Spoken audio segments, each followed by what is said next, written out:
The motivation for Dork Diaries was because Nikki was bullied awfully. Thank you, Nikki, for opening up. And I think it's more common than I think we even talk about. I met my first mean girl in elementary school. Her very negative experiences that made her cry and made her miserable, and taking lemons and making lemonade. She was bullied from elementary school to high school. Now, she and her mom have built a book empire that makes being different something to celebrate. Welcome to Hack Your Happiness. Today, we are speaking with Rachel Renée Russell and her daughter, Nikki Russell. Rachel, Renée Russell, and Nikki Russell have inspired millions of kids to embrace their inner dork. Rachel's books encourage tweens to embrace their individuality. Dork Diaries is a #1 New York Times best-selling series for over 300 weeks combined. We love your books. We love so much. Yes. And they're so powerful because they're all about embracing one's dorkiest, authentic self. What are your top tips for embracing being yourself? Be the kind of person you would want to be best friends with. Don't just be what everybody else is being. Don't just think what everybody else is thinking. Do, be, think, believe what you know is right. Whoa.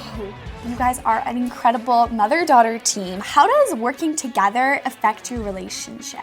This is our 16th year. We'll be approaching year 17. It's so natural and so wonderful. So do you have any tips for how parents and kids can become closer? With us, since we do work Monday through Friday, as much as I love her, I've noticed that on Friday, she's like out of here and I don't see her until Monday at 9. And I'll call her like Saturday, "Oh, Nikki, what are you doing?" She says, "Oh, I'm just kind of hanging out and taking a nap." So I would say that it's important for both parents and kids to. I have never thought about it that way before. Anastasia and we had the OMG All About Me diaries, and we've flagged some of our favorite entries from when we were, I was like in 4th grade, so maybe like 11. On November 24th, would you rather be the oldest or youngest child in your family? So in year 1, I wrote, Oh, wow, that's your even answers are sweet. really nice. Yeah, that's. Welcome to Hack Your Happiness. Welcome, Rachel and Nikki. Thank you for having us, Mercedes. Yes, we're really happy to be here. Hack Your Happiness is a podcast designed to bring you the behind the scenes of what brings iconic individuals happiness, plus their life hacks. I'm Mercedes. And I'm Anastasia. Thank you. We are so excited to have both of you with us. Anastasia and I have grown up reading your book series, Dork Diaries, and this is just such like a full circle moment for us. We were talking earlier. We're so excited. And you've both created such an iconic book series that has become a staple in any tweens and teens and even our own bookshelf. So what inspired you going back to write these, and how did your journey begin? Well, I started out, my career was a consumer bankruptcy attorney, and I always spent a lot of time with my daughter. So when they went off to college, I was, kind of lonely and missed them a lot. However, I thought, well, it was time for me to get a new hobby. So I'd always wanted to write a children's book, specifically middle grade. So I thought, well, since they're off in college and I'm bored, and I can no longer micromanage their lives anymore, this would be a good time for me to work on a middle grade book project that I had. So that's what I decided to do. I love that. It's so great. You really never know what you're going to discover about yourself and what you're going to do, because it's so great to just get started and do something and do that project, even if, you're worried about starting it. I love the fact that you kind of took that kind of challenging transition point from your daughters moving away. In my own life, being traumatized as a mom. Exactly.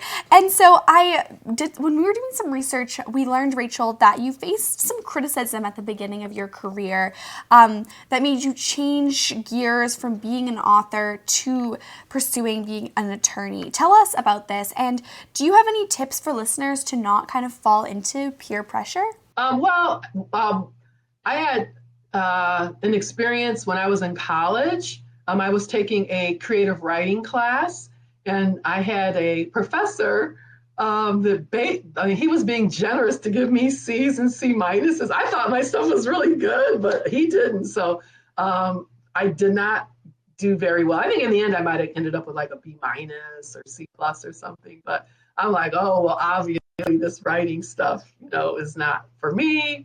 and I don't appear to be very talented in it. So my second backup career was being an attorney. So at that point, I made a decision to pursue, going to law school and all of that rather than becoming a writer, because I could have majored in like creative writing or literature or something like that that would have helped launch my career. But so do I regret that? Yes. My dad, when I was probably maybe my freshman year in college or maybe even high school, I was writing back then. He says, "You're really talented. You know what? I think you could be a writer. Why don't you pursue this?" And back then I was still being very negative about it. I'm like, in my head, I said, "Dad, that's like the stupidest idea." But of course I could never say that to my dad because he does not play. He was a very strict man. But anyway, I was like, "Oh, well, I'll think about it." But in my head, I was like, that is so stupid. I could never, ever be a professional writer and pay my bills or whatever. So I'm going to have to go to college and find some other career. So I owe my dad an apology. He was very correct. Had I started pursuing creative writing, then things might have been different. So that was a positive influence that I did not listen to. However, I did listen to a very negative opinion of it, and that was this writing professor. So as you go through life, you're going to get advice from people, and you have to try to figure out, and that's the difficult part, trying to figure out to not listen to my dad, who was encouraging me to write, but listening to a professor who pretty much told me I was not very good. So, but now I do wish that I had listened to my dad. And basically, you should just follow your own heart. If I could jump in here, typically following your heart combined with listening to people who know you most and care about you and who have got your back, that's how you navigate life's changes best. Don't listen to just anybody. Listen to the people who really care about you and got you and understand you, and listen to yourself. Oh my goodness, I love that. That is such a great way to put it, Nikki. And Rachel, I love the fact that, you kind of had this, like, you, even despite your earlier criticism and hesitation towards writing, you came back to it. But I think it's interesting how sometimes, like, it's not even, like, it's important to have people we believe that believe in us, but so much of it is also believing in yourself, like you were saying, Nikki. Exactly. Like, right? Exactly. That's like the biggest hurdle sometimes is like, it's like just believing in yourself. And so I think for anyone listening, like, even if, maybe you're not great at a class or in a course for something you're interested in, but you're really drawn towards it, like, explore it anyways, because sometimes we don't fit into one mold, but we can make our own, or there's another path for us to go down within that same kind of stream. And I think that that's just a powerful message that, like, you're not defined by one component of your life. And I love, like, just listening to the people who know you and care about you. Exactly. Very good. Excellent. Yeah, excellent advice. I totally 100% agree with you. Exactly. Absolutely. And I really love like what you've been sharing about, following your passion, because I feel like oftentimes we really feel like we have to go to the direction that will be, the more financially stable route. And oftentimes we kind of fall into that pattern of being like, I love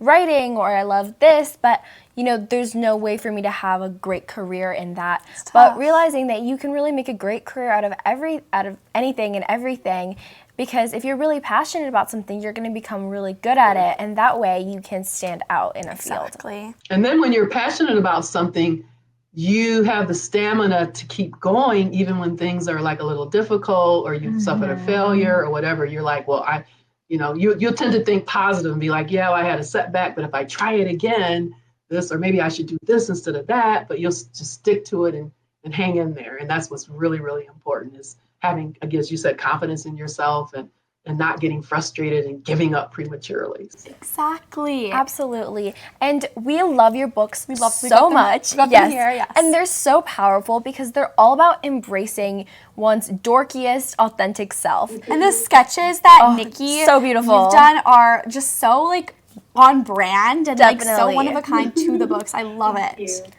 Yes. What are your top tips for embracing being yourself and feeling good about who you are? I would say to actually write down your goals, write down your dreams.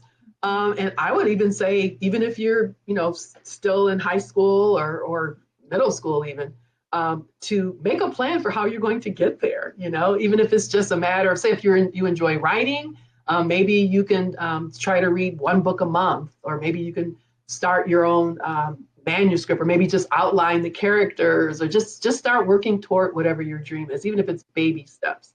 So that's what I would recommend, is whatever it is that you're interested in, start on it now. And a lot of times we'll even visit schools where kids are like, even grade school, sometimes they're like maybe 5th, 6th, 7th grade. And we tell them to figure out what it is that you're passionate about and what you love, and start working toward that goal today. You can be like the best singer in middle school, or the best gymnast in high school, or whatever, so the kids are never too young to pursue their dreams. I would say be the kind of person you would want to be best friends with.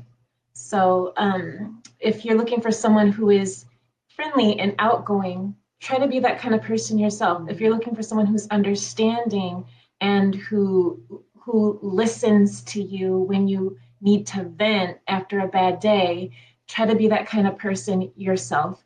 And I believe that ultimately you'll attract the kind of people to you that you are. And don't just be what everybody else is being. Don't just think what everybody else is thinking. Do, be, think, believe what you know is right and true to you. I love that so much. Both of your tips are so on point and so true.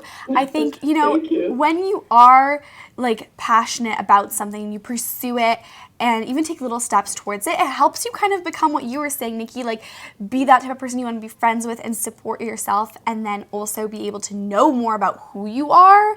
And when you know more about who you are by pursuing these different activities, even if they're small, you can kind of become more confident within that and grow as a person. And I think that that's something that is easier said than done. But Definitely. when you think about, okay, well, in terms of a friend, like even being kind to others or being helpful, or, just those small things, those are so powerful in being the kind of person that you want. And I love how you mentioned that it'll attract the type of people who then you're kind of, the energy you're giving out. I really love that, because I feel like often we feel alone and like we don't really have the friends around us that we want, and realizing that kind of the way we treat others will be what we get back in return. Exactly.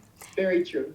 And I know we talked about, Rachel, how you got into writing, but Nikki, how did you get into the illustrating? Did you always want to be an illustrator, or how did that get started? So I always loved drawing ever since I was little. In fact,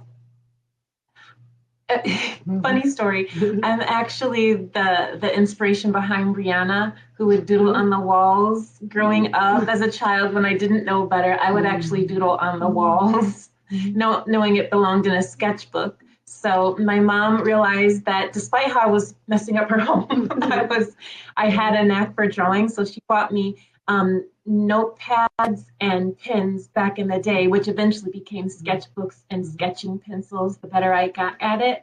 And yeah, I've just been drawing ever since I grew up. And she put me in summer art camp so that I could practice when I was out of school. And drawing has always stuck with me ever since.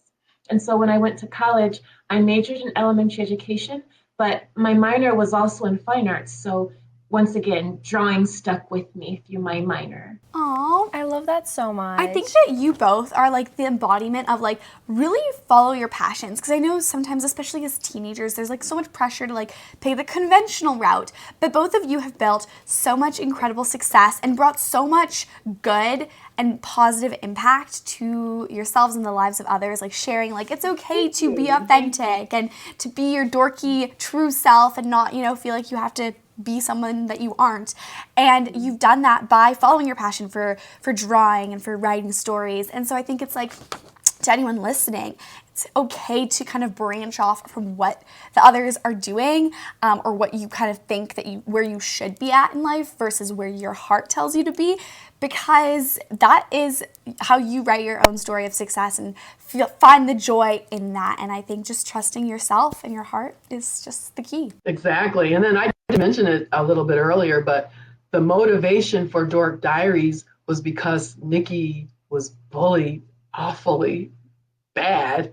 And it probably started, middle school through high school? It started as early as elementary school. I met my first mean girl in elementary school. Yeah, exactly. So that was actually the motivation for it. And as an author, they say, oh, never name your characters after your daughter or your best friend or whatever.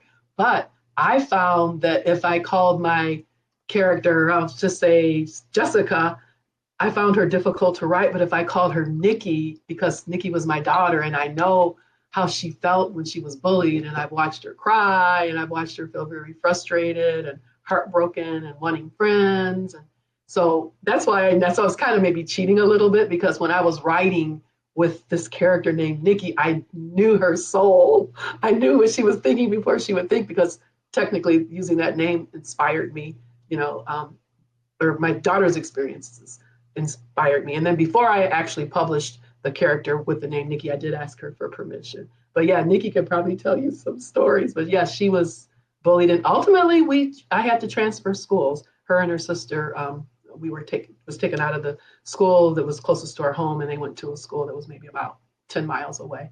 And they were perfectly fine in the other school, and that's how a lot of times is not the person that's being bullied that's the problem, because if you're taken out of that environment, you're just fine. So it's usually one or two people, or how many ever people that are in your environment that are just being horrible and nasty and, poking fun and enjoying making you miserable. And that's another thing we tell people, that it's nothing wrong with you. It's the other people that are nutty and crazy and cruel. It's not you. But it always feels like you're the crazy, nutty person. So that's also one of the things. Hopefully people reading the book will see that Nikki Maxwell's actually a kind, sweet, loving, a little insecure, a little dorky, but she's basically a really sweet, kind person. We all have our moments of insecurity and wondering if we'll ever fit in. Yes. I'm so sorry about that. I know that experience must have been so difficult for you. Absolutely.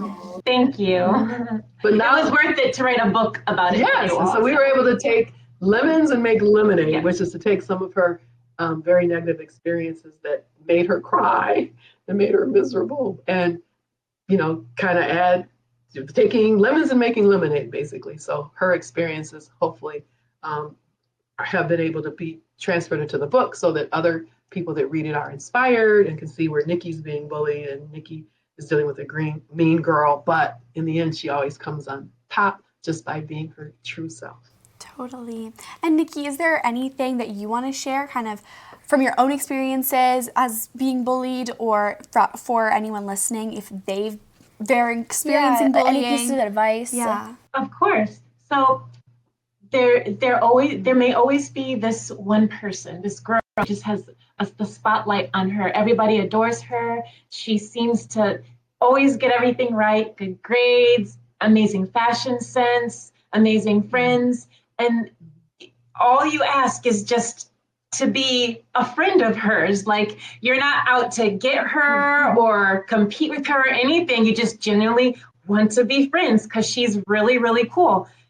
And she's just so mean to you, like Mackenzie Hollister is to Nikki Maxwell. That happened to me from elementary school up until high school. There was always that one girl. And if anything, that experience has taught me that, number one day you'll get your turn where the spotlight is on you and people will be clamoring around you. And when that day happens, remember how it felt to be that one oddball out, and how awful it felt to be snubbed by the cool person. Be the bigger person. Once you have your time to shine, be kind to other people and don't put them down just because they're different from you. That will give them the confidence to shine one day as well. So that's what my experience has taught me. Always be the bigger person. Be beautiful on the inside and the outside. And then the other thing too, Nikki's dad is really, really tall. So she was always the tallest kid. Even in kindergarten, she was the tallest kid. In high school, the basketball team finally caught up with her because she was taller than like the varsity basketball players, when they were like freshmen and whatever. So she was always very tall, and she would be like kind of sad and feeling bad about it. Now, when we are like at airports, people will stop and ask her if she's a professional model. So now this thing that people used to terrorize her, which was being so tall and so skinny, now as an adult, I mean, she probably could, launch a career in professional fashion modeling. I don't know. But the thing is that something that people were being mean to her about and trying to humiliate her about and making fun of is now, as an adult, is an asset that she could use for a career. So sometimes the things that people, try to drag you about, if I have to use that slang, can actually be turned into a very valuable skill. And a lot of times they're very jealous of that. Nikki was a really good artist too, and we put that in our Dork Diaries book, that there was always competition about who's the best artist between Mackenzie's really talented and Nikki's really talented. So sometimes kids will be jealous of you because maybe you are a good singer, or you are a good gymnast, or you are really smart, or you are really kind. I mean, you never know, but Nikki was always made fun of because of her height. And now, like I said, she probably has a shot at, doing professional modeling if that's what she wanted to do. So I think that is such a powerful reminder. And thank you, Nikki, for opening up and sharing your experiences with us and our listeners, because I think bullying is, it's obviously something that happens a lot. And I think it's more common than I think we even talk about, Absolutely. which is, it's important to talk about it because, it's so traumatizing in a way, right? Like, it stays with you. I know I've also encountered some mean girls, and it's often the people who you would not think at first glance, like even Mackenzie, they're put together, they look friendly, and they're not always. You would think they're the friendliest, kindest people in the school since they kind of have everything, and and they get a lot of attention, so you think they'd be a nice person, not nasty, but it doesn't always work out that way. Yeah, and I love how,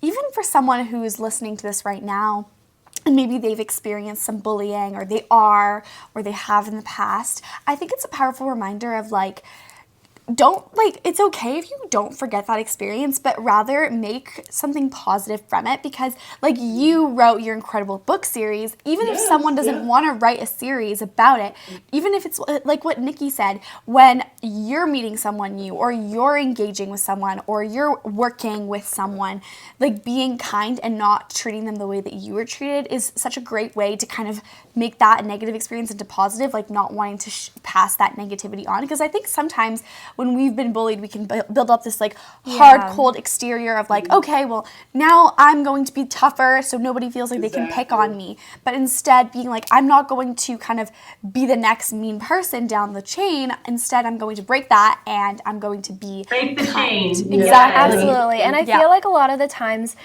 if someone experienced bullying, they might feel like it almost makes them feel better when they put someone else down as well, because it kind of brings back that power that they felt taken away from them. But I also think what's really important is to talk about it with your family, or some supportive friends, because I feel like a lot of the time it can feel even more isolating if you're not talking about it, because it could be a bit humiliating, where you just feel like you don't want it to become real if you're speaking it out loud. And definitely just having support and realizing you're not alone and you are loved, and there's so many good things and good people around you. Yeah. Definitely. This is your sign to send this podcast episode to someone in your life. Maybe it's your mom, maybe it's your child, maybe it's your friend or your sibling, whoever it is. Share them this episode to remind them that they are enough, that they can go after their passions and dreams, and that it's never too late to rewrite your own story and truly just go for it. Shifting the gear a little bit to Dork Diaries, you guys are an incredible mother-daughter team, and I'm curious, how does working together affect your relationship? I'll let Nikki answer for herself. For me, it's so natural and so wonderful working with her. Maybe because we grew up, we were kind of always close. We've worked together, it's 16 years now. So it's because people are like, oh, we'll give it a few years. I'm like, we have been working together 16 years, so we're going to fall out, and there's going to be a lot of drama. It would not have taken, but I guess some people that say that think maybe we've only been working a year or two, but no, this is our 16th year. Next year in 2026, we'll be approaching year 17. So it's wonderful working with her. She only lives about 4 blocks away, so we kind of live near each other, so that her commute here is not very long. And I bought a larger home because this is my studio, or my office. Technically, her art studio I actually built. It's on the other side of the house, and I'll let her talk about that. And then I have a 6-car garage. Not that I have that many cars, but we have 3 half of the garage or 3 of the stalls are just Dork Diaries books, Dork Diaries posters. So we have like a little mini warehouse. So that's why we all work here. And then I have a brother that he just left about an hour ago since we were doing this. He's like, can I check out? I'm like, get out of here. So anyway, I'm just kidding. But yeah, my brother, so technically my brother works with me, my daughter works with me, and my sister's my manager. So actually we're a family business. And again, we've been doing this for like 16 years. So, but I'll let you talk about how you feel too. Okay, so I'm very blessed to be working with my mom. There's a saying where your mom becomes your best friend. That is literally my experience over here. She really is my best friend. She gets me, and I'm just very grateful to be working with her. And I do have a studio in her home that I have a post on TikTok for you to check out in case you ever want to learn more about the studio. But it looks a lot like where you both are recording from. It's nice and light and pink and happy. Yeah, exactly. So I highly suggest you check out the TikTok. But she set me up good there. Yeah. There's a pink sectional couch with fluffy, fuzzy pillows. I get to bring my dog to work every day. I have a Wacom tablet where the magic happens and I do all of the illustrations. And on my downtime, I get to use my, I've got like an Xbox and a PS4 or 5 is one of them. But it's really nice. It's part work, part play, because playing is what inspires me to do Dork Diaries. It keeps me lighthearted, and it gives me an idea of what girls your age are going through and how you're feeling and what you're into. So the studio is very much that vibe. Okay, she has a microwave, running water, sink, mini kitchen, light pink Keurig. So it's almost like she could just live. It's probably like a studio apartment. Yeah, that sounds like the dream. Yes. Yeah, you guys can check it out on TikTok. And then since her walls are pink and she loves pink, her Valentine's works because Valentine's can be pink or red. But for Easter, everything is pink. For Halloween, everything is pink. Like she has pink pumpkins and witches and pink ghosts. Her Christmas is all pink, so she has a pink Christmas tree and pink lights on it. So she goes like crazy with the pink, and it's really cute. So the reason why we're always so excited to discuss all the good that's happening in our lives and with our books is to remind you things do get better. Starting off when I had mean girl after bully after bully, after assault in the hallway, after being humiliated in class, all those things really did lead up to me needing some sort of encouragement and some sort of way to share with people you can get through it. So I think that's what all of this is really about. You can get through it, and there is a light at the end of the tunnel. That's so beautiful. Thank you so much for sharing that with us. And I think that's such an amazing message because, you know, things will get better. And I know oftentimes my favorite thing to say, and my dad says this to me all the time, is, you know, if you're having a bad day, this too shall pass. It'll end and you'll have a better day, but this too shall pass. You'll also have bad days from then on too. So, you know, good and bad things both will come and go. And all the more reason to savor the good and the joyful. And I love how you decorate your space because I think this is kind of a reminder to anyone listening, even like happify your space, like make it somewhere where you're just joyful to be. In my studio, people say, is that a filter behind you? And I'm like, no, this is my space. So whatever inspo you have for making your space your own, go for it and you'll inspire people. Aw, exactly. And when you are in a good space, like I know whenever we decorate for the holidays, like I just feel so happy. I'm like, oh, I do. I decorate for every holiday, we have apples up now because of the fall. So I have like these apple wreaths. I love it. I love that so much. And in terms of the actual like work life, I know that we're two sisters, we work together. Oh, your sisters too. Very good. That is so cool. And so I'm curious, and I know a lot of teens or tweens or their parents who listen to our podcast, they also, you know, want that closeness. So do you have any tips for how parents and kids can boost that relationship and become closer? I would say with us, since we do work Monday through Friday, as much as I love her, I've noticed that on Friday, she's like out of here and I don't see her until Monday at 9. And I'll call her like Saturday, oh, Nikki, what are you doing? She says, oh, I'm just kind of hanging out and taking a nap. So I would say that it's important for both parents and kids to give each other space. And I'll probably say, parents, give your child space. So a lot of times Nikki will, sometimes she'll work late, but if she's like out of here at whatever time it is, I have to, as much as I love her and I like hanging out with her, I do have to give her her own space so that she can hang out with friends or hang out on her own or hang out with her dog or whatever. So it's important for kids to give their parents space, and most importantly for parents to give their kids space, because I think the parents, well, us being parents, we always, are always in their business anyway. So I think that's something that works for us, and I have to watch myself to let her, go home and have a life, not do mom 7 days a week. So, and then I would say respect each other's opinions. I'm older and I'm a bankruptcy attorney by trade. So when I'm writing, I'm not as sensitive to kids as Nikki is, because Nikki, actually, that other degree she got in addition to fine arts and art, you are an elementary school teacher. Mm-hmm. So a lot of times I'll like be writing something and maybe it might be, Dork Diaries is never gross or bloody or anything, but I may have Mackenzie say something that's really mean, or I don't know, I can't really think of anything now, but one with a couple of times you're like, Mom, they're little kids. But she puts her teacher hat on and she'll correct me and say, that's probably going to be scary for them, or that's going to be harsh, or yes, Nikki is saying that comment about someone that's wearing braces, but if they're readers that are wearing braces, they might be hurt or offended by that comment, so maybe tone it down. So she, even though I'm older than her and obviously I'm her mom, she has,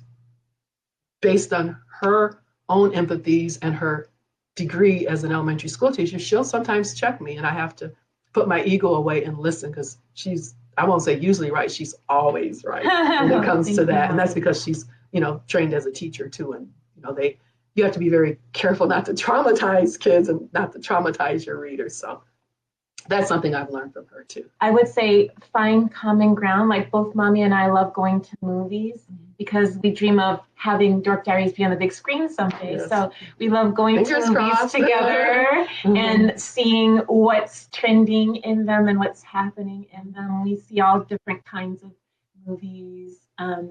And we enjoy that. We enjoy eating out. We enjoy home goods. Mm-hmm. So when you're older and have your own place, shopping for your home is a lot of fun. Mm-hmm. So we do things that bring us both joy, that we both relate to. And that's interesting advice, because my advice is for both parties to give each other space, and her advice is to do quality quality time together. So. Yeah, balance them out. Make sure you're having your me time, but also make sure you're getting back together and enjoying each other's company. It makes it easier to work with each other when Monday through Friday work grind comes back. I really like that. And I really like what you said. I mean, I love all the different tips, spending time together, making sure you give each other space. But, and finding common ground of like things that both of you enjoy doing. But I also really like, Rachel, your point of like having a safe space. Like, like if I give feedback to my mom on something she's doing, or maybe her outfit is not looking that great, or her hair looks a bit messy. Like, I think that's just like knowing that, that it's coming from a place of love and respect is important, and it goes obviously in both directions as well. And I think that that's so important to have like that mutual love and respect and like communicate in that way. It is so important. Absolutely. And I love how you mentioned that you love going to movies. I love going to the movie theater and watch movies with my dad. Yeah. Oh, that's even cooler. Very good. And I hope to see Dork Diaries on the movie screen. Me too. I'm waiting. Exactly. Yeah, we're like I said, fingers crossed. Do you both have something you enjoy doing together? Oh, yes. Yeah, me and Mercedes are always up to something. We do, and something that we like to do whenever our parents, they go out maybe to an event or for a dinner, we have our sister bonding night where we'll have our dinner and then we watch a hilarious like romantic comedy movie, and we just sit and we laugh and we watch it together. Yeah. Sweet. Sometimes we make like fun candy bowls. We'll make a candy bowl or like some sort of cake or something. Yeah. One time we had like a big Pillsbury dough thing. That was a good day. Yeah, food is always the most important thing that you need in your quality time is eating your face. Yes. Absolutely. And I'm really curious about how you actually work together, like physically, when you're doing your work. For example, when you're creating a Dork Diaries story, does the writing come first and then the illustrations, or do you plan scenes together? Walk us through what your typical collaboration looks like. Okay, so we start with, the first thing people don't know is that obviously Nikki's book series is a diary.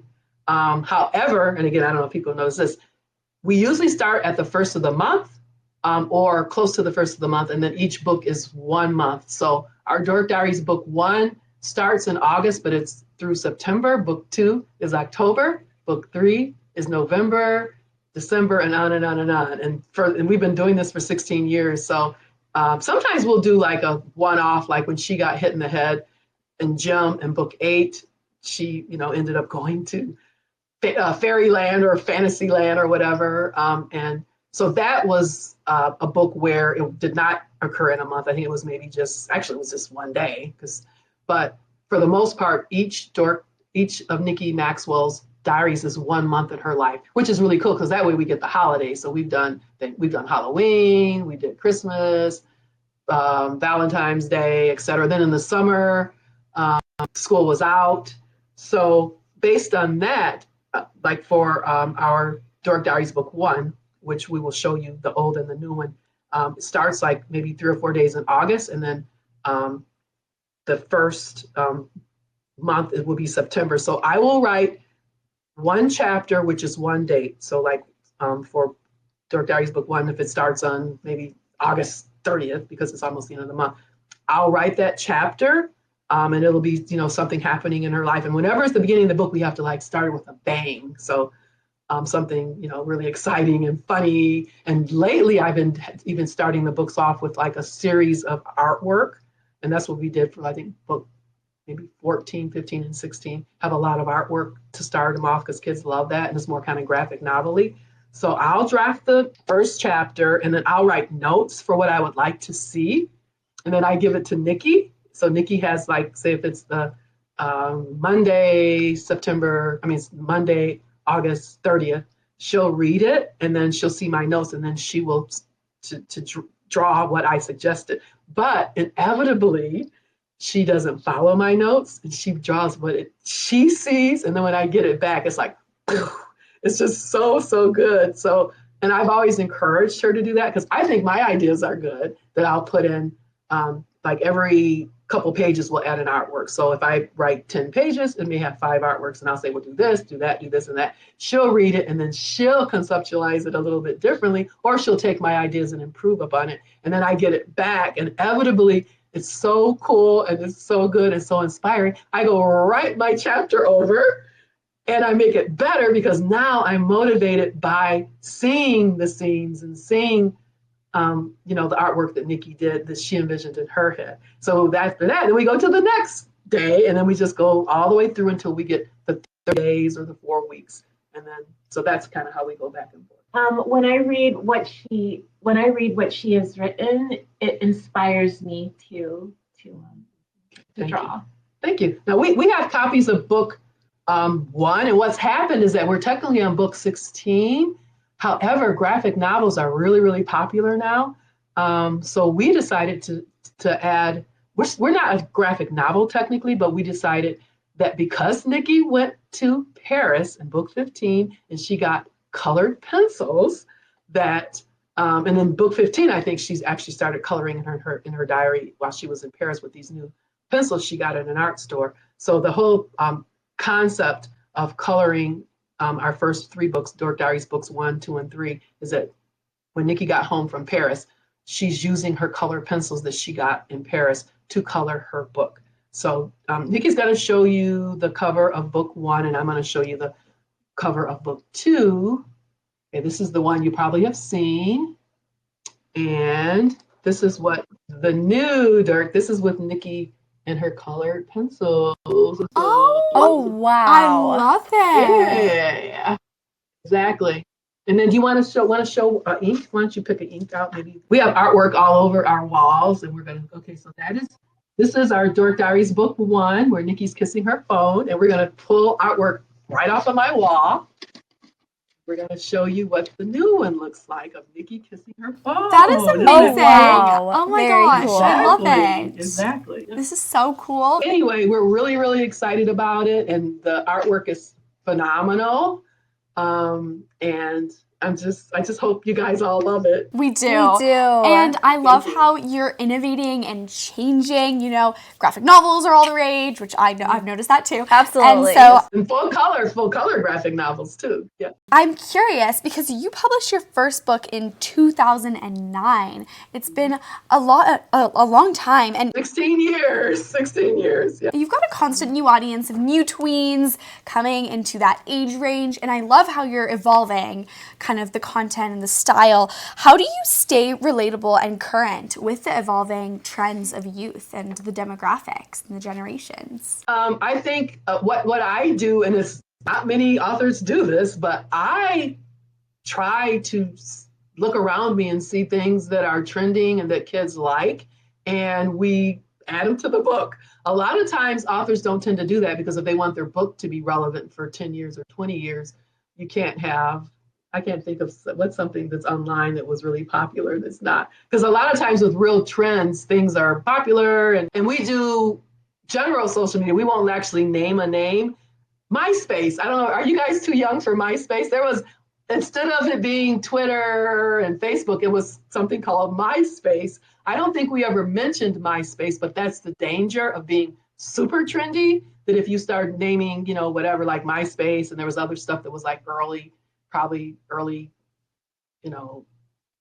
maybe 10, 15 years ago. And if they, go out of business, or if they get bought out and the names are changed, then your book is kind of weird because you have all this stuff that's like, oh yeah, I remember when. Then it makes your book feel dated, and it makes your characters not look cool. So when we do try to add details to the book that kids can relate to, we try to make them really general. Like we'll say social media, or we'll say, I don't think we actually said Facebook, or we don't use the brand names so much. And we'll just make up a brand name that way. 5 years from now or 10 years from now, we don't have to worry about half the stuff in our book being obsolete. But we do try to make it feel like when you're reading Nikki Maxwell's diary, it could have been written by a girl at your school last week. We don't want it to feel like, it was written by this old lady back in 16 years ago. That's not, very cool. So we do try to keep it trendy. You guys really do capture that. Absolutely. And I think it's amazing how you've been able to maintain that kind of connection to the audience. And Thank you. Anastasia and we were such avid Dork Diaries fans. We still Yes. love it. We had the OMG All About Me diaries.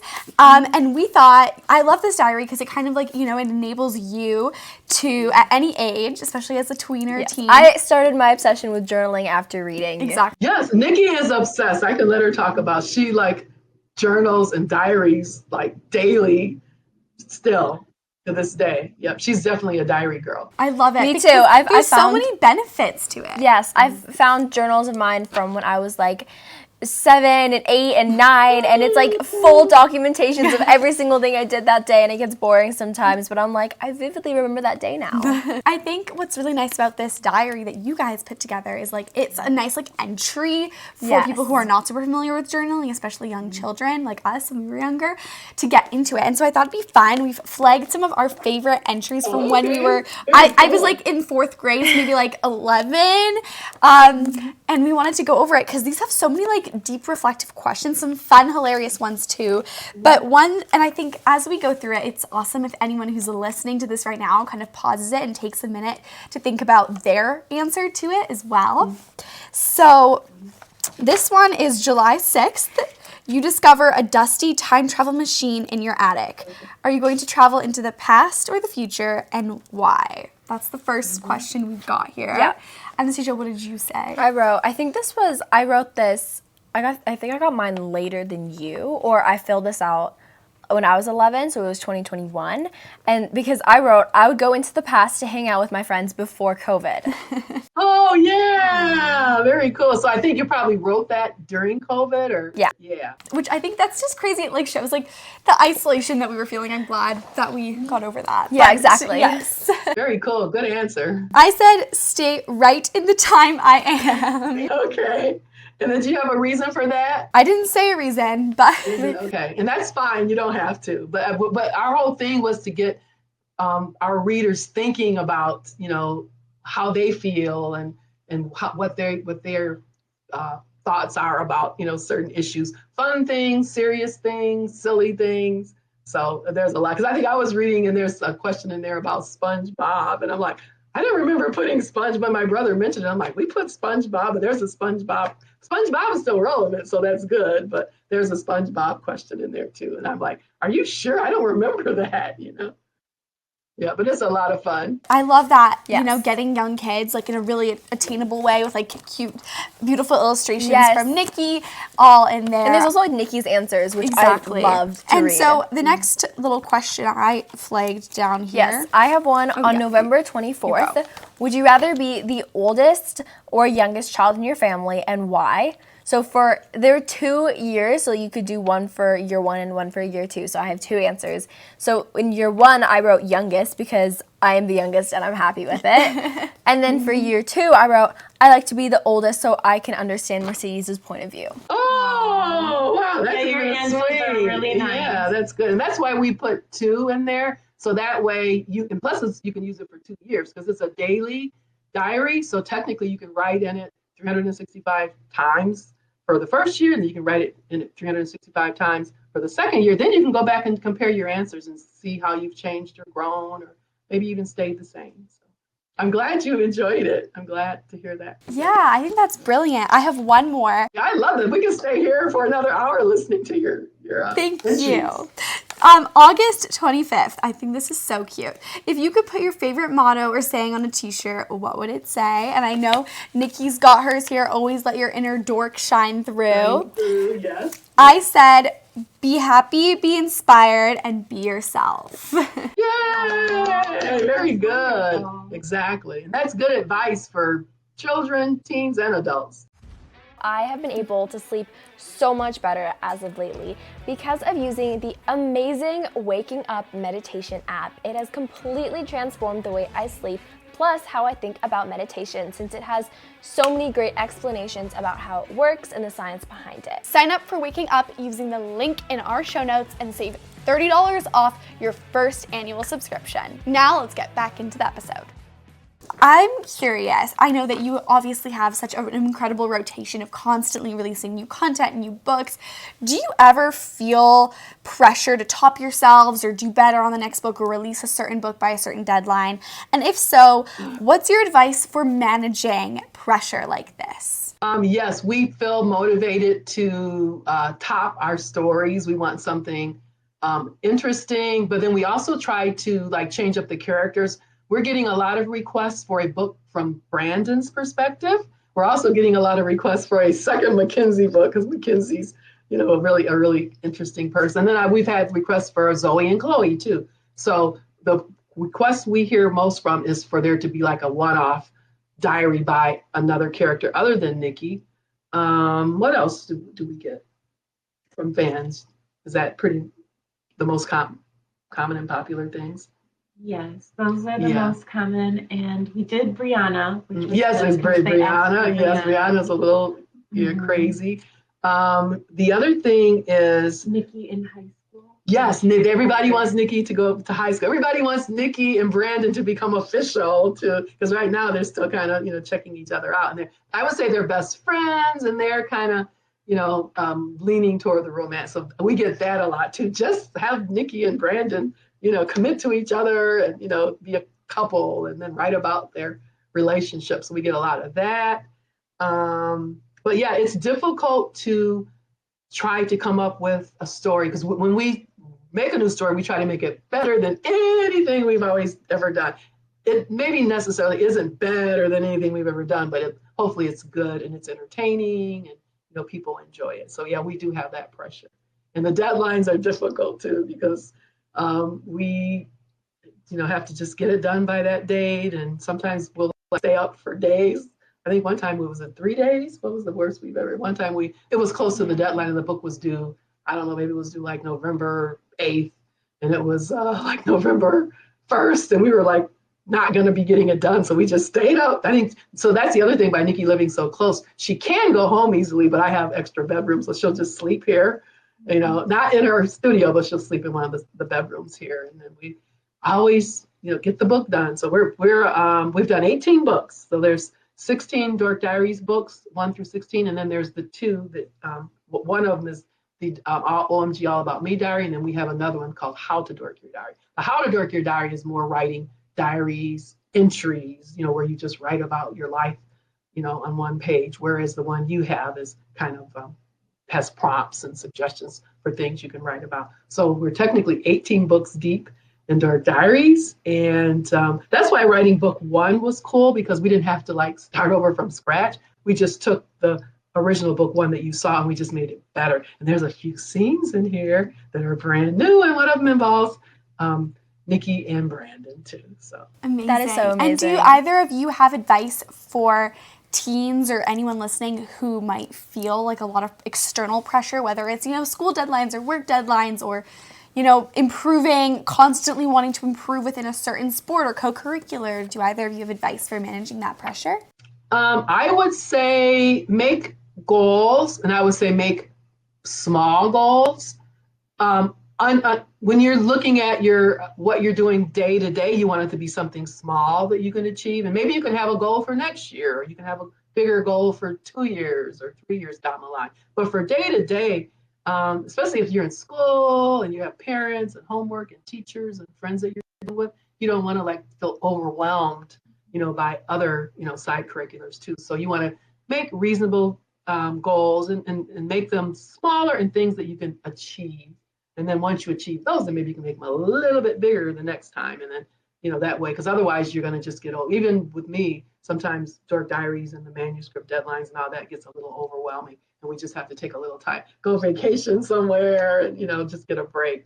So you don't want to, you want to make goals and you want to work toward them, but you don't want to stress yourself out over that, especially when you have school and other things that you have to do, So whatever your side hobby is, or whatever it is that you're passionate, like you guys working, on your podcast, and that's wonderful, and you definitely, should move forward with it, but you don't want that to be such a humongous stress on your life that it makes you unhappy or makes you, so with anything in life, you want to enjoy your dreams and goals, but you don't want it to be a source of anguish for you or too much stress. I absolutely 100% agree with what Mom said. And do what makes you happy and what gives you passion. And as long as you're doing that, it'll help you through the rough times. I love that. I think that's so beautiful. And I know that oftentimes it can be easy to get caught up that I have so much to do. But I feel like if you figure out your priority list, like if you have a test tomorrow and next week, maybe study for the one tomorrow instead of the one that's coming up, because, it just makes more sense. Or if you have something that's a project that's not due for a while, and then you have a test that's, again, tomorrow, maybe you start working on the test studying instead. Ahead of time, not the morning of. And I very much love the idea of making a list. And I also like to include me time for self-care and taking care of myself. So that's what gives me the energy and the strength to tackle everything, making time for me. That's also important. I love that. What is your favorite thing, Nikki, to do for your me time? I really enjoy playing with my dog Daisy. I enjoy eating at the Cheesecake Factory. I enjoy shopping. I enjoy bubble baths and getting manicures and pedicures. I also enjoy video games. I was going to say, my favorite video game is The Sims 4. And it's probably because we write, our Dork Diaries books are about life and friends and things happening. So a lot of times she'll create something similar in Sims. There might be Nikki Maxwell had a big birthday party. So she'll have parties or weddings or, whatever. But yeah, she is definitely a video girl. And she has a humongous TV in her that like takes up half the wall, and she'll play on that humongous screen and relaxing on the job anyway. So she doesn't have to necessarily go to a movie theater or whatever. She can just go to the studio and hang out there and have fun and relax. You have a go-to relaxation. Exactly. And I want to ask you, Nikki, because I love the Cheesecake Factory too. Like, oh, do you? Yes, good taste. So she good. loves it. My favorite cheesecake is like the cookie dough one, and I'm so curious, what is your favorite Cheesecake Factory cheesecake, or both of yours? Okay, mine is the standard strawberry cheesecake With extra strawberries and extra whipped cream. So I just don't get the strawberry cheesecake. I have to have extra whipped cream and extra strawberries. That's my favorite. Yours? I don't just have one, I have three. If it's okay to confess. So I'm torn between the tuxedo velvet cream cheesecake, the Godiva chocolate cheesecake, and the Godiva brownie sundae. All three of them are like a taste of heaven for me. I mean, You it's can't hard. go wrong. It's hard to pick just one, so I understand having three. Absolutely, Yes. What's yours, dear? Yeah, what's yours? I mean, it's like, I don't know because they're all so good. There's so many. I know. I think we had the Godiva last time, so I think I really, really liked that one. That was Yeah, a it really was good good. one. I always see people online eating it, and I'm like, we live in Canada, so we can't, there's They no don't cheesecake have them factories here. around here. Oh, there's not. You're Oh my kidding. gosh. I mean, you've built up such a fan base. You tour different stores, different cities, and I'm curious, do you get any negative criticism? Because I know we've spoken to some authors in the past where they talk about, the hate and sometimes, the struggle of negative feedback that we all experience sometimes. So I'm curious if you experience negative feedback, and if so, how do you kind of go about approaching that and viewing that? This is going to be a little weird, but should I say it? Maybe I shouldn't say it. Our negative feedback comes from a boy diary series, and they hate us. I don't know why.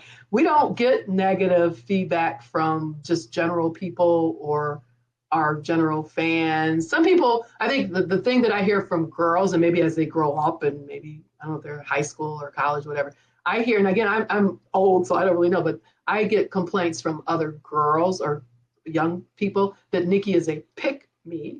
So I don't really, I think it's negative. I think I've Googled it before, but I'm like, number one, I really don't know what a pick-me is. I think that's a person, well, you tell me what a pick-me is, and I'll tell you if that's what I thought of it was too. From kind of what I know and like the context that I usually hear, and is like it's a girl who will put down other people or other girls in front of a boy to make her look better. Okay, definitely not Nikki. I thought being a pick-me was a person that wants friends, wants attention, is kind of needy, thirsty. That may be Nikki Maxwell a little bit, because Mackenzie's been so mean to her. And if you're bullied, yes, you might be like, I'm a nice person, please be my friend. I thought it was like, so technically the pick me is probably more Mackenzie, because Mackenzie's, but so I've heard girls say that Nikki's a pick me. And again, I thought it was that she's needy and she wants attention, or maybe she'll do things just to get attention, or just, that's kind of what I thought it was, more than being, because she's definitely not mean or whatever. That's Mackenzie. But otherwise, there's a competing boy series that's diary based, and they are so mean to us. It's like horrible. I probably shouldn't be saying this, but I get like, I'll stop here. It's just that they make me scared to go on tour sometimes. It's so bad. And it's like, what did we do? It's like, I don't know. I mean, what do you think? I think it's important to be the bigger person and just keep being friendly to people and doing the right thing. Yeah. So I'll still go on tour for you guys. Exactly. So yeah, that's been the hardest thing to deal with, is like this group. And again, they're guys. I don't think they're boys. I think they tend to be teens and college and adults. And they just email like the nastiest things, and they go to our TikTok and post.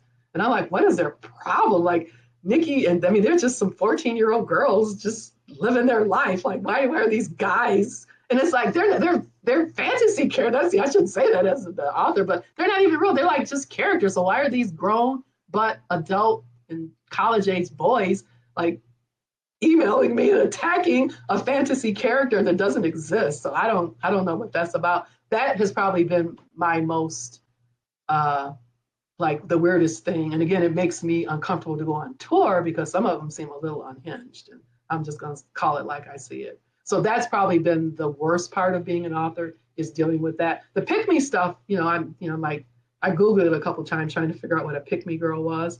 That's probably the most negative we get from our fan base, or maybe girls that don't like Dork Diaries. They'll say that. They'll say, Nikki and Brandon have been like doing this for 16 long years. When are they just gonna become a couple? We get that.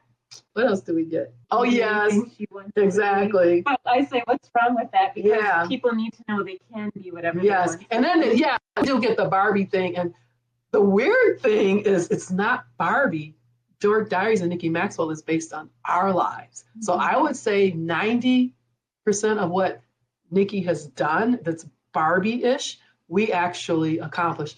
The biggest complaint I get is that Nikki is in a band with her two best friends, and they're like, how stupid is that? And then they actually, went on tour with a famous boy band. Well, when I was a little girl, my younger sister was like 9, my middle sister was 11, and I was like 13. We had a band, and we were trying to become the next Osmond Brothers, the next Jackson 5, the next Sister Sledge. This is back in my day. And we toured. We were like serious. Like we talked to Motown. As a matter of fact, Motown offered to seriously consider a contract, but we were going to have to. I don't know if that back then, if it was Detroit or if they were already in Los Angeles. But my dad was going to have to quit his job, and he was not about to quit his job and rely on his 3 daughters to pay the bills. So this whole thing of Dork Diaries being silly and Nikki being a Barbie because Nikki Maxwell had a band. Well, I had a band growing up, and then at one point Nikki won an art contest. Well, my older daughter, Erin, won the Charles Schulz Award, which is a national award that's given to a cartoonist in college. So my daughter won the award. I had a band. I mean, so to me, it's not Barbie. It's like us. This is us, So, but we get that a lot. Oh, that's so silly. Or that she had like a reality show thing. Well, nobody had a reality show, but to me, it's even when they say it's Barbie, I know better that, and they usually are complaining about her band. And like I said, we were semi-pro for like 5 years. And like I said, we perform with that. You haven't heard of the people that we perform with, but like they were like, some of the biggest stars back in that day. So to me, the band thing was inspired by me. Her winning the art contest was inspired by my other daughter. Everything that Nikki has done that's a major accomplishment that's supposed to be Barbie actually happened in real life. So I can't believe that the hate that you're getting from the other kind of boy diary demographic, like that is so unfortunate. It's a little scary. It's not like it's scary. Yeah, and I think it's just a good reminder of like, I think sometimes it's so easy to look at people we look up to and say like, oh, they're so lucky, everything's perfect in their lives, and knowing that there's always like going to be, some stressors and challenges. But I love your overlining theory of like, not theory, your overlining message and theme of just being the good person, being the focusing bigger person, on the people who you are making a positive impact upon, rather than the haters or the people who are just doing random rude things or accusing you of writing a pick-me girl. So I mean, technically, I won't tell you how old I am, but I'll tell you, I'm 66 years old, and like I feel like I'm getting bullied. So it's almost like I need to read my own book and see what the coping skills and mechanisms are and deal with it. So, and then technically that happens sometimes. I don't know how your mom and dad feel.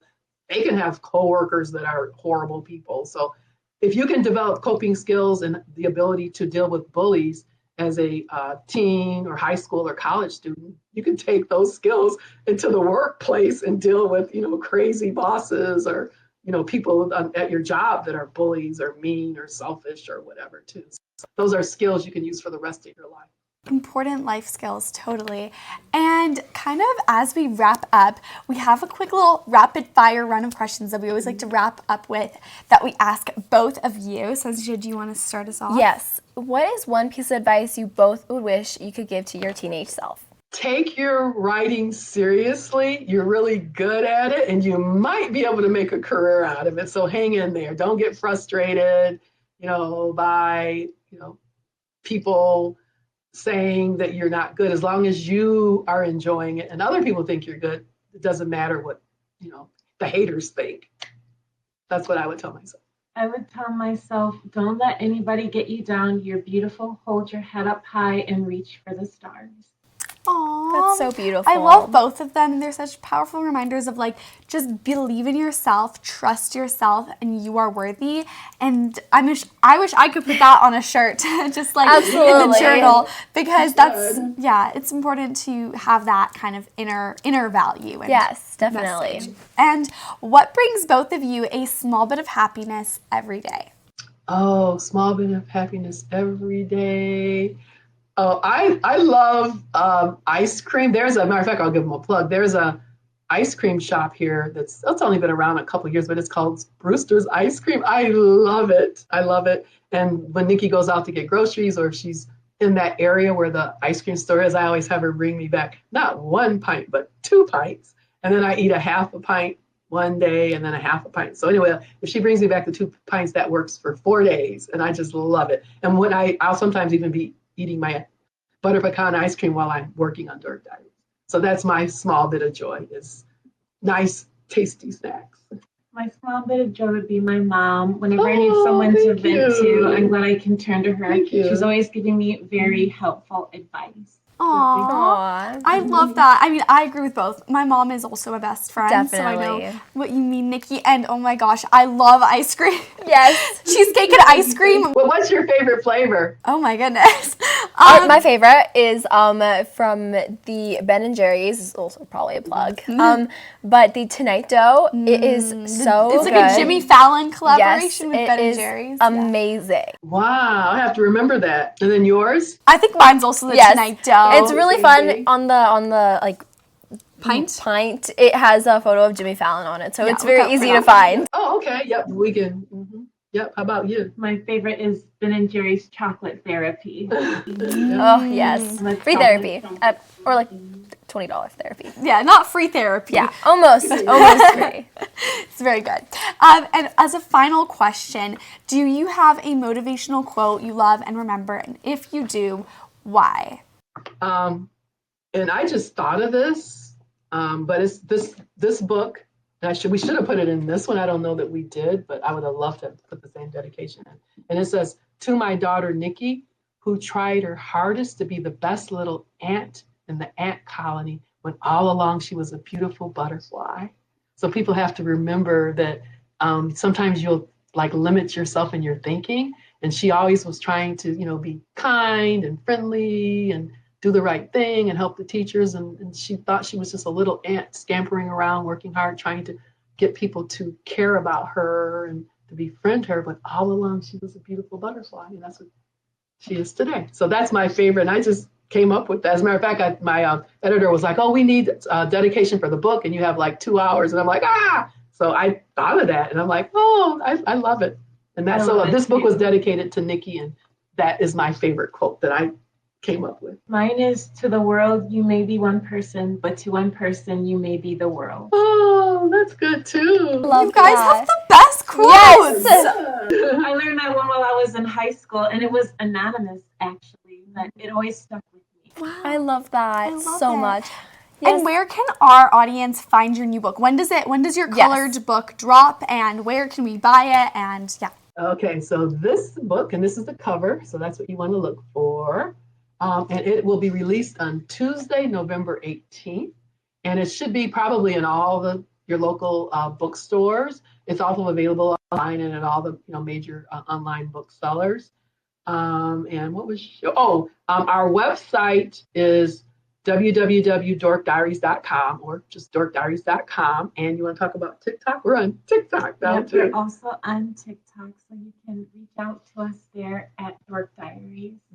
Incredible. Well, thank you, Nikki and Rachel, both for joining us today. This was again, like I said at the beginning, such an exciting conversation because we've been fans for so long. So thank you so much. Thank you so much. Thank you so much for listening to this week's episode of Hack Your Happiness. And thank you so much to Rachel and Nikki for joining us today. An incredible mother-daughter duo, and they're so inspiring. What's your biggest takeaway, Anastasia? I think my biggest takeaway is that if you really want to get something done It's amazing to work with other people, as well as break it up into small, manageable chunks that you can do so that you can easily do that, as well as prioritize what you need to do first so that way you don't get too crazy stressed out. How about you? One of my biggest takeaways is just be yourself. Be your authentic, dorky self. That will attract the right people into your life. It'll help you become a more confident version of who you are. And at the end of the day, you can't be everything to everyone, so you may as well be your best self for your own self. If you enjoyed this episode, we think you would love our conversation with the author of The Princess Diaries, Meg Cabot. Meg talks with us all about eliminating distractions so you can focus on your goals, how to deal with criticism, and how she wrote The Princess Diaries and turned it into a best-selling film series starring Anne Hathaway and Julie Andrews. I quit a lot of things when I was a teenager. I quit dance, I quit ballet, I quit acting, I quit baseball. All because the whole time I was doing those things, I kept thinking, gosh, I wish I was writing a book instead of doing these things. You can listen to our episode with Meg now. It's in the show notes. If you enjoyed this week's episode of Hack Your Happiness, please leave us a 5-star review from wherever you're listening. It really helps us out and we really appreciate it. See you next time!